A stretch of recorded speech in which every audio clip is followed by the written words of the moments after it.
Japan B-League, kinoconsider ngayon na fastest growing professional basketball league in Asia. At every year, palakas ng palakas ang liga na to.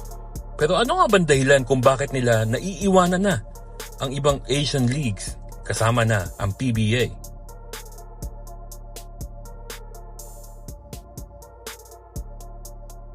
Sa B-League, makakakita ka ng mga rookie na 18 years old, 19 years old. Habang sa PBA naman, naiwan tayo, na-stuck tayo sa 21-year-old na minimum age para makapasok ka ng rookie draft. Maganda sa B-League, ginawa nilang modelo yung mas mga malalaking liga. Example yung NBA, ang dami nilang mga batang rookies, di ba? Lithuania, yung Spain, ganun din.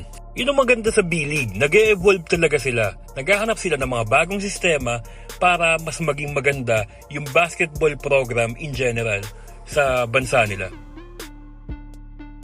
Superb business model. Dito, iwan na iwan talaga ang PBA.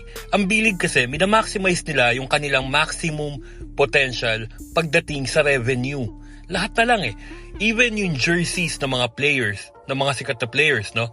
Meron silang international shipping, while the PBA stays local.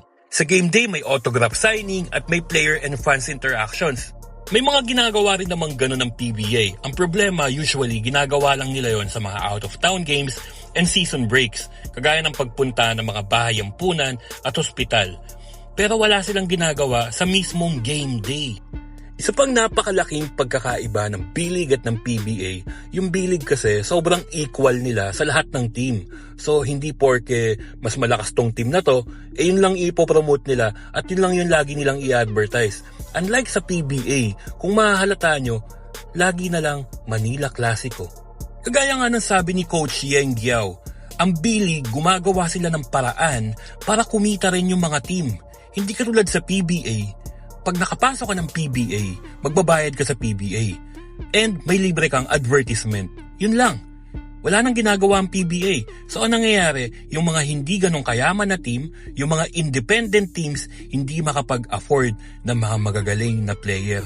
At syempre, magaling na imports din. Unlike sa B-League, no?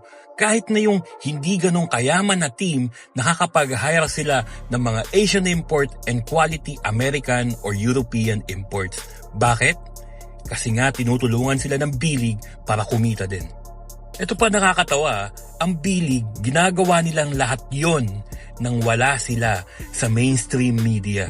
Totoo yan, nakatira ako sa Japan at alam ko yon, wala sila sa mainstream media. While ang PBA, mapapanood mo ng live sa mainstream channel.